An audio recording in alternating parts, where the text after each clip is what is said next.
BTR চুক্তি হোৱাৰ পিছত এজন যুৱকসকলে হাতত অস্ত্ৰ লৈ পেলাই পুনৰ আন্দোলন কৰিম বুলি তেওঁলোকে যদিও চেষ্টা কৰি আছে, বহুতবাৰ তেওঁলোকে মানে সফল হোৱা নাই। প্ৰত্যেকবাৰতে বিফল হোৱাটো আমি দেখিবলৈ পাইছোঁ। কাৰণ আমাৰ ৰাইজে এতিয়া এনেকুৱা অস্ত্ৰ সংগ্ৰাম নিবিচাৰে। ইয়াত শান্তি আহিছে, চুক্তি এটা হ'ল, চুক্তিৰ যিবিলাক দফা এই দফাবিলাক কাৰ্যকৰী হৈ আছে। গতিকে পুনৰ এটা আন্দোলনৰ ইয়াত পৰিৱেশ নাই।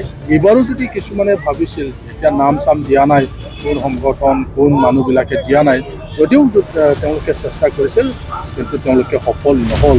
যাৰ কাৰণে তেওঁলোকে নিজকে বাধ্য হৈ পেলাই প্ৰশাসনৰ ওচৰত তেওঁলোকে ধৰাই দিছে বা প্ৰশাসনৰ ওচৰত তেওঁলোকে চাৰেণ্ডাৰ হ'বলৈ বাধ্য হৈছে। আমি অলপ আগতে আমি দেখিছোঁ কিছুমান বেনামী কিছুমান যুৱকসকলৰ মানে কৰায়ত্ব কৰা বুলি আমি আপোনালোকৰ সংবাদ মাধ্যমৰ যোগেদি আমি গম পাইছোঁ।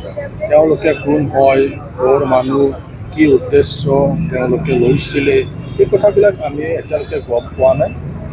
কিন্তু আমি গম পাবলৈ হয়তো সময় লাগিব। কিন্তু আমি ভাবোঁ যে ৰাইজে কোনো সঁহাৰি নিদিয়ে।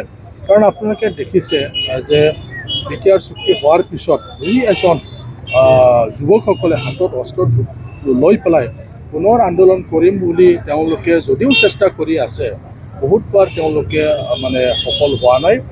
প্ৰত্যেকবাৰতে বিফল হোৱাটো আমি দেখিবলৈ পাইছোঁ। কাৰণ আমাৰ ৰাইজে এতিয়া এনেকুৱা অস্ত্ৰ সংগ্ৰাম নিবিচাৰে।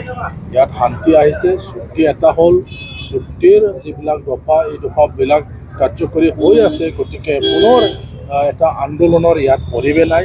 আৰু ইয়াত মানে সশস্ত্ৰ সংগঠনৰ সশস্ত্ৰ বিপ্লৱৰটো কোনো ইয়াত মানে ঠাই নাই। এইটো কোনেও মানে এতিয়া এলাও নকৰে, কোনেও এতিয়া সঁহাৰি নজনায়, যাৰ কাৰণে তেওঁলোকে বিফল হৈ আছে। গতিকে এইবাৰো যদি কিছুমানে ভাবিছিল, এতিয়া নাম চাম দিয়া নাই, কোন সংগঠন কোন মানুহবিলাকে দিয়া নাই, যদিও তেওঁলোকে চেষ্টা কৰিছিল, কিন্তু তেওঁলোকে সফল নহ'ল।